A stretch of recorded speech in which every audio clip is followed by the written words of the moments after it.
back to Gaming Hot Takes, the series where I read your hottest takes about various video games.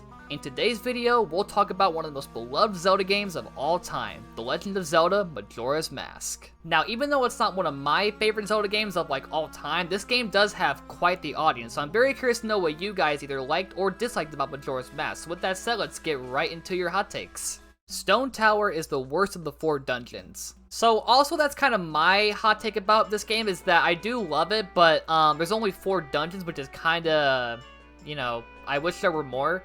But I've heard this come up a lot in terms of why people don't like it. People just don't like Stone Tower, and honestly, I like it, but I do agree it's a bit long. I do like the whole, having to flip the dungeon to then go through it again. That's kind of cool, but it does make the dungeon a little bit longer than it needs to be. The boss fight's cool, though. I do love the boss fight against, Twin Mold, the 2 giant, caterpillar-looking things where you grow giant, you have to, do a kaiju battle against them. That's pretty cool. But the overall dungeon, yeah, it can kind of drag on a bit. I don't, dislike it or anything, but I do see why people maybe would have it as a downer or a low point, because, and with that timer, too, which we'll get into in a future hot take, I think, having that short timer and having to complete this long dungeon within 3 days, in-game time, is, not exactly people's cup of tea, which I understand.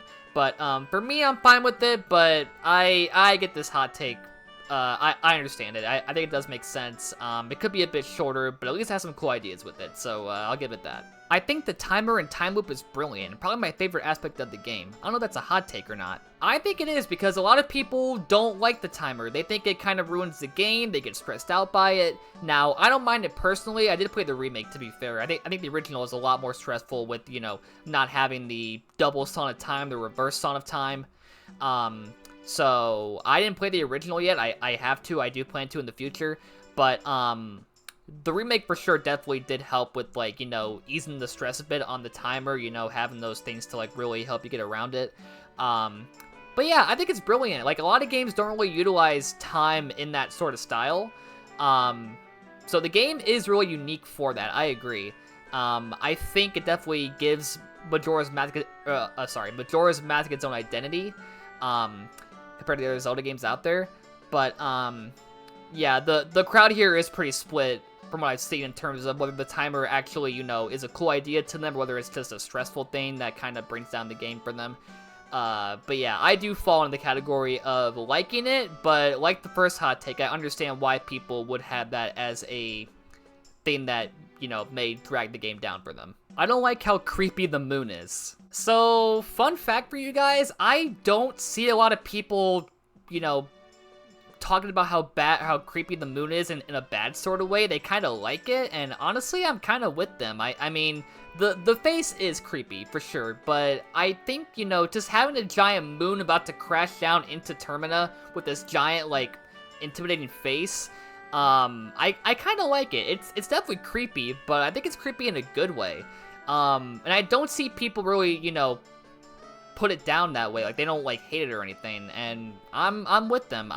It's definitely, scary to look at sometimes, but, it's a unique moon, I'll give it that. Not many games have a moon with a freaking face on it that is about to plunge into the earth and kill everybody, so, you gotta give it that, right? It's perhaps the most unique moon in any video game. I don't know, but if it is, it wouldn't surprise me. I've yet to finish Majora's Mask, but it's such a great game that it offers a unique experience from the other Zelda games. I also really enjoy Zelda games where the objective isn't particularly to save Zelda. That's definitely a good take, I think. We already talked about how the moon and the whole timer thing gives Majora's Mask its own cool identity. This one too, not having Ganondorf, not having to save Zelda, kind of foregoing the traditional story elements that previous games have had up until that point. Yeah, it definitely does give Majora's Mask, more uniqueness in terms of its story and its characters, not having Ganondorf be the final boss, not having Zelda be the damsel in distress. So, I definitely agree here. Again, there are still things I think fall flat for me, like the dungeons for sure, but this right here I think is one of my best, praises of the game, is that it foregoes the whole Zelda Ganondorf lore and story and, having them be a major part of the story. But honestly, it's a good thing because it allows more unique characters to come into the story and be fleshed out, like Skull Kid, and the characters in Clocktown. So, yeah, I agree. That's definitely one of my praises for Majora's Mask, is that they decided to forego Zelda and Ganondorf and, you know, make new characters and story elements, and it's a good thing to me.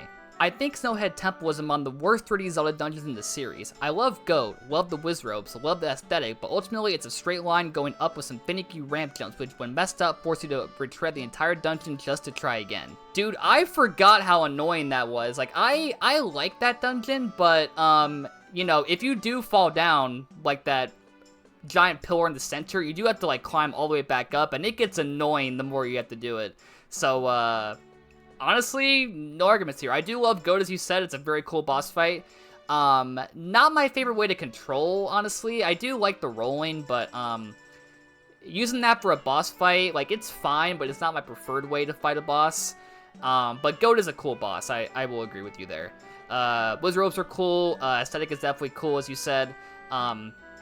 But yeah, even the remake is kind of like that. I think the remake is definitely... Well, no, the remake I would say is probably... Again, I gotta play the original, but the remake is probably not...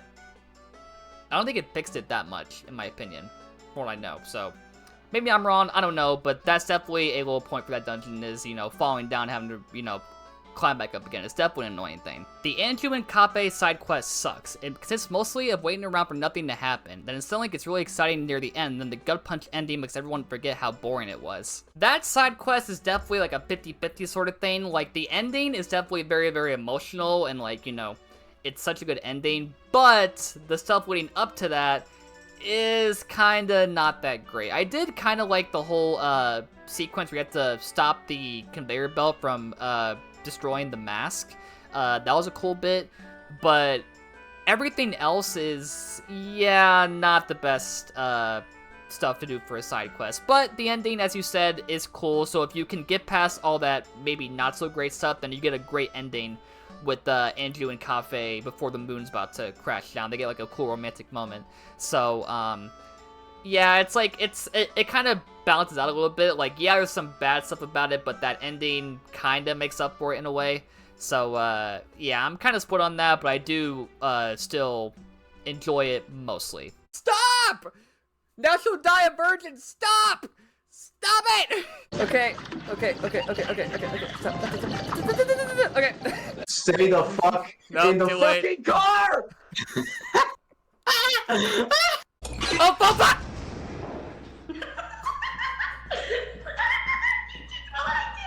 That was a sneak peek of all the content that you might be missing out on by not becoming a YouTube member. When you're a YouTube member, you get so much bonus content, such as all my anime watch-throughs, classic content like old Twitch streams, movie watch-alongs, and more. So what are you waiting for? Hit the join button down below, pick the tier you want, and enjoy all the benefits that come with your YouTube membership. If you're already a member, thank you for your support, enjoy your benefits, and now let's get back into the video.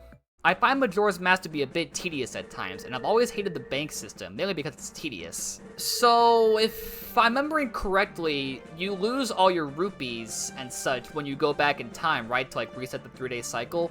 That can be kind of a bother, because like if you get a bunch of rupees from farming and you have to lose all of them, that does kind of suck. But the bank does keep them, right? Because doesn't the bank, like, keep all your rupees if you put them in, and then when the time resets, it actually keeps the rupees that you have in the bank so you don't lose them? So, that's a good thing, isn't it? Maybe I'm, like, forgetting some stuff about it, but, if it saves your rupees from getting deleted and when you restart the 3-day cycle, then that's a good thing, right? So, maybe I'm forgetting stuff here, but from what I can remember, the bank system is good because it saves you a ton of time having to collect rupees, so, if I'm missing something, let me know in the comments, but from what I remember, the bank system to me was actually a good thing. The Skull Kid fight is really annoying and hard if you don't have the Fierce Deity mask. I mean, you have to get all the other masks first, like the ones from the Moon Children, but once you have it, you get the best mask in the game, so if you hate it that much, just go get the mask, and it becomes an easier fight. I mean, to be fair, the boss fight isn't really that bad. Like, yeah, it's kind of challenging and kind of annoying, especially that second and third phase. But, Yeah, I wouldn't say it's one of the hardest boss fights in Zelda. It's like, it's kind of up there, but like, there's a ton of bosses I can think of that are definitely more challenging than Skull Kid. But again, if you need some help, get the mask. It'll help you a lot, and, you know, Skull Kid's not that hard, but if you honestly can't beat him, just go get the frickin' mask, and you'll thank me later. I wish this game had more story stuff and less side quests. I feel like the side quests take up too much of the game. So this right here is my biggest criticism of the game, is while I enjoy the side quests and there's a lot of fun stuff in there, I do also, like you, wish that more of the meat of the story was actually in the main story and not through the side quests.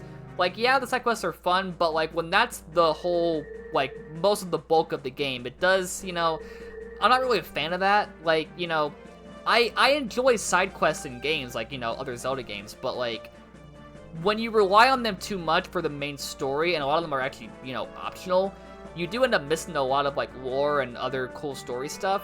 So that's why I'm more so a fan of, like, you know, like, it's like a full course meal, right? Like, the meat and potatoes, like, the big course of the meal should be the main story, right? And then the side quest should be, like, the appetizers, the side dishes, the drinks, I guess. But Majora's Mask kind of flips that, where the meat of it is the side quests, and the other stuff is the main story objectives. So I don't hate it. I'm not trying to say it's like a bad thing, but I just personally prefer a game that has, you know, more of the actual, like, main story stuff that actually, you know, affects the game versus having a bunch of side quests that are mostly optional but have some cool story stuff. So if you miss them, you're kind of missing out on a lot. So yeah, I agree here. That is my biggest knock against the game. I still love the game overall, but this right here is definitely BC Keen's biggest hot take when it comes to Majora's Mask. I agree 100% here. I appreciate that they were able to reuse the assets from Ocarina of Time, but they couldn't at least improve the frame rate. I mean, it's on a really old console that couldn't really emulate 60 FPS that well, so it's not that surprising. I mean, the remake is also 30, so it's not that big of a deal. I mean, we could on Switch 2 get remakes, like HD remakes of Ocarina and Majora, so I mean, that would, you know, I guess solve your criticism here, but yeah, just at the time, it's like a hardware thing, you know? Like, the hardware at that time couldn't run a game like that at a smooth 60 or even 30 sometimes. They had to, like, make sacrifices to, you know, make the game playable. So, yeah, the asset reusage is definitely cool, like, you know, keeping the same engine as Ocarina. But the frame rate not being improved is not that surprising, because, like I said, the hardware just didn't, you know, wasn't capable of having higher frame rates for games like that at that time.